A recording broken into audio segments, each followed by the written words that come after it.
Now, Yeah. interesting how you left off, because then my question to you is, what is the difference between a trendsetter and a fad setter? Because I think hip hop today is fad setting, not trend setting.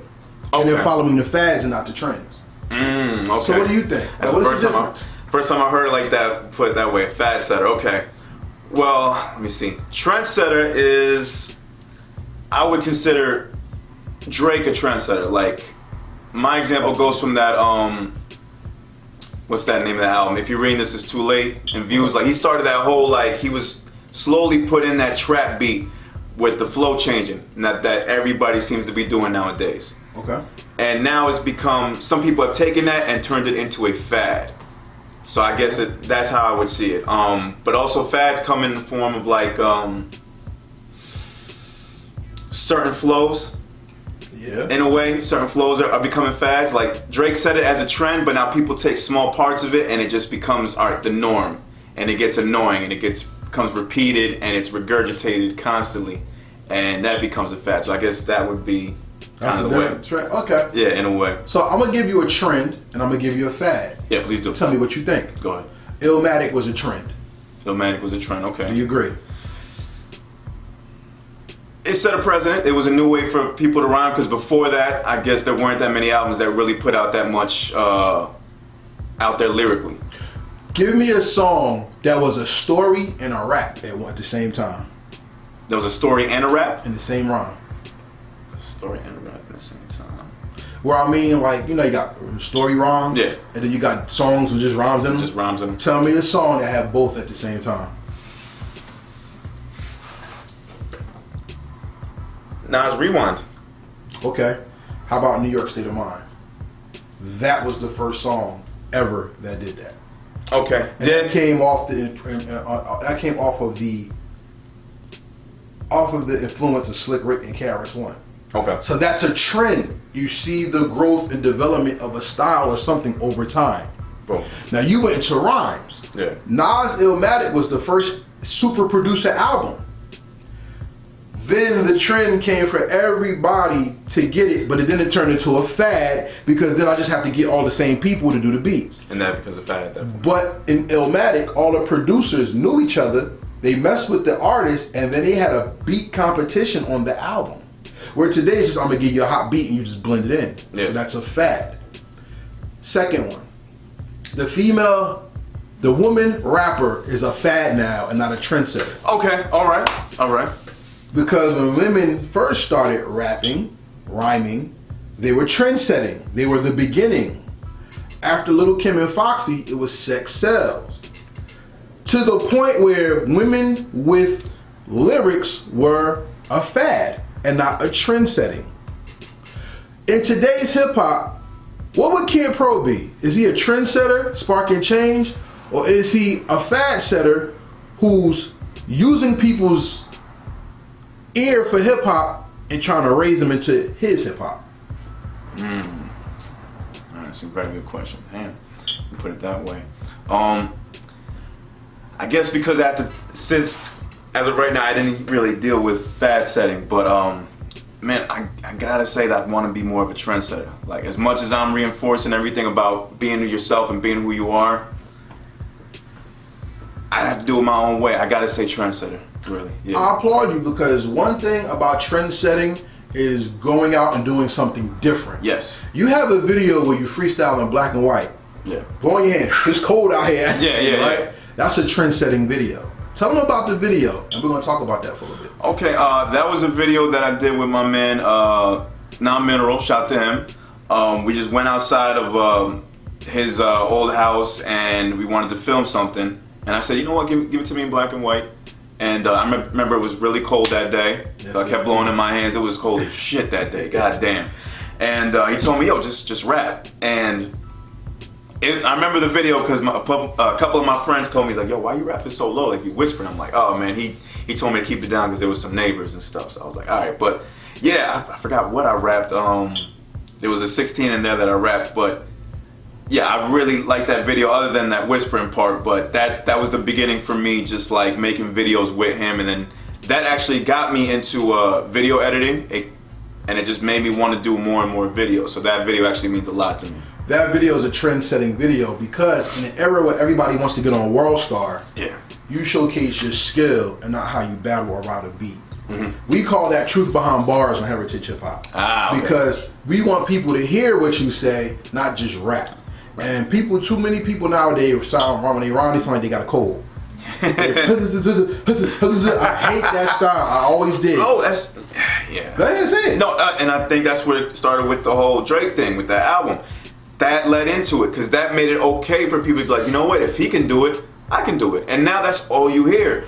And there's a lot of rappers that are good that feel like they got to go that way, and I just don't see why. Like, okay, wait. Let's stop right there. all right. That's the essence of what hip hop has become, though. Yeah. Back in the day, what was rule number one? No biting. Yes. No biting. You had to be original. Okay. No biting. We're talking about Drake now. Yeah. I'm not calling Drake a biter. I'm saying Drake has done what others have done already. Okay. To the point where he even said that another rapper followed his style. So, was then trend setting from Drake biting? I'm asking you. What do you think? Oh, he's from the bag. Oh, shit. I guess in a way, yeah, man. I mean, But look, shout out to Drake. shout out to Drake, yeah, because he made it work. Makes great music. Yes, he does. I'm not a Drake fan, but I love some of Drake's music. Can't deny it. Can't. But But did he if do a little his bite? style came from someone else, what is he? Don't answer. Because the same thing happened to Jay-Z.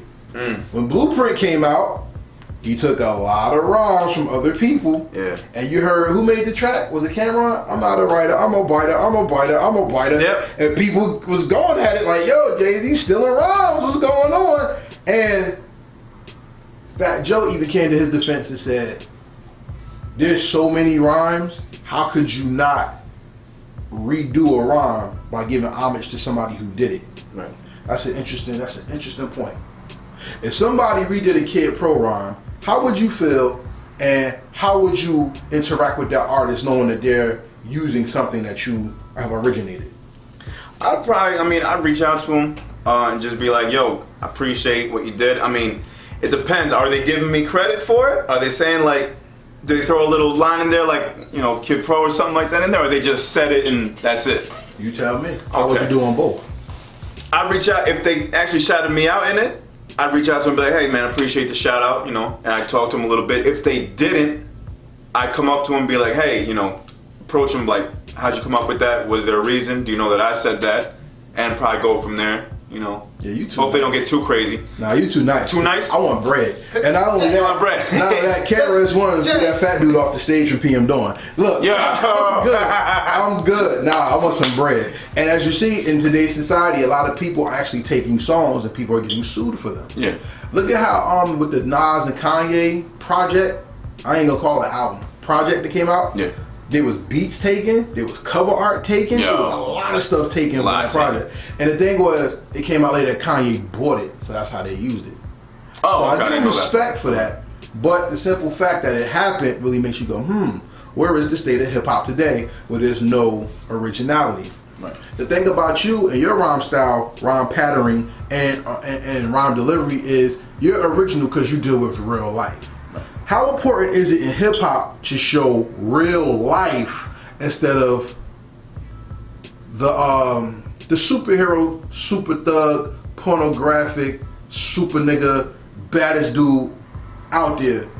Why is it important to show the reality versus the supernatural, as I say in hip hop, and give it balance? I think it's a conversation that we were having off camera when I first got here. I mean, it comes down to like the youth. Mm-hmm. You know, you want to set a good example for them coming up. If all they listen to is that superimposed, super thug, pornographic shit, they're gonna grow up crazy. They have to know. They have to have a piece of the real. They have to know exactly what's coming up, what they can expect. Life is not all what they've seen on MTV, BET, or whatever, or on YouTube. There's got to be some real to it, and the only way that I know how to tell it to my kids and the kids that are listening is to give them the real. Like, that's all I know. That's all I wanted to know. Yes, there's that stuff, and there are people that do live that way, but the majority of people really don't. The majority of people out here are struggling, and they're just trying to find out a way, trying to find the meaning of all this shit. and it's not gonna be from all these other videos from Little So and So and everything like that. So Little So and So, yeah, you know Little So and So, they all over the place. But yeah, man, I can't see myself being that guy, man. I never was. I'm not saying I'm the realest guy out here, but I'm saying that I take a lot of impact in knowing who I am and knowing who I'm not. Okay, so then I beg to offer you the flip side to that. Go ahead. Sometimes you need that entertainment value to bring your life into another realm. Right. I'll never forget Kool G Rap, Road to the Riches. Yo. He didn't have that stuff. Yep. But he balanced it out with songs like Streets of New York. Yep. It was a balance. Ice Cube. Steady Mobbin'. Steady Mobbin'. But he balanced it out with Dead Homies. So he gave you the intricacy of life on reality and on the game. What part of the game is hip hop missing? And what part of the game is the youth being cheated from with it not being in the hip hop? Honesty.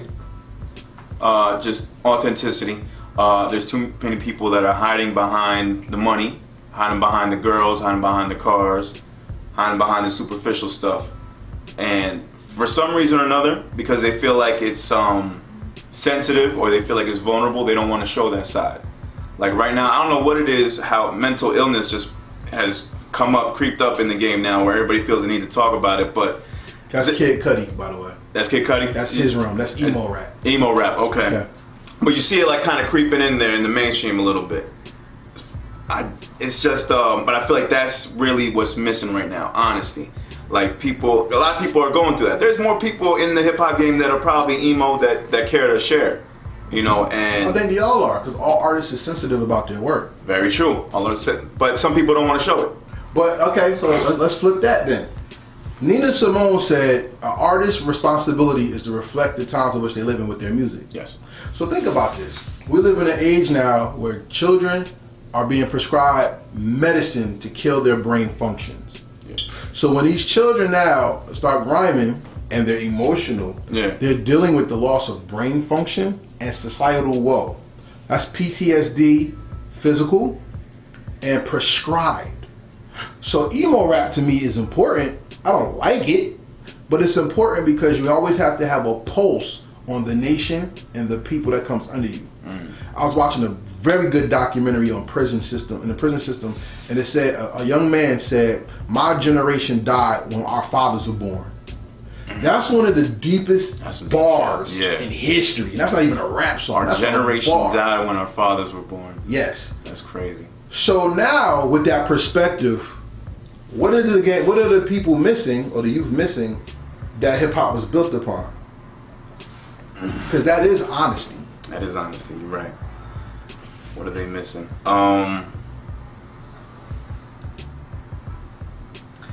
You know what? I gotta say one thing that is missing. There's no the kids aren't listening to the elder statesmen of the hip hop. But that kind of goes back to what we were talking about before, just not showing respect to your elders.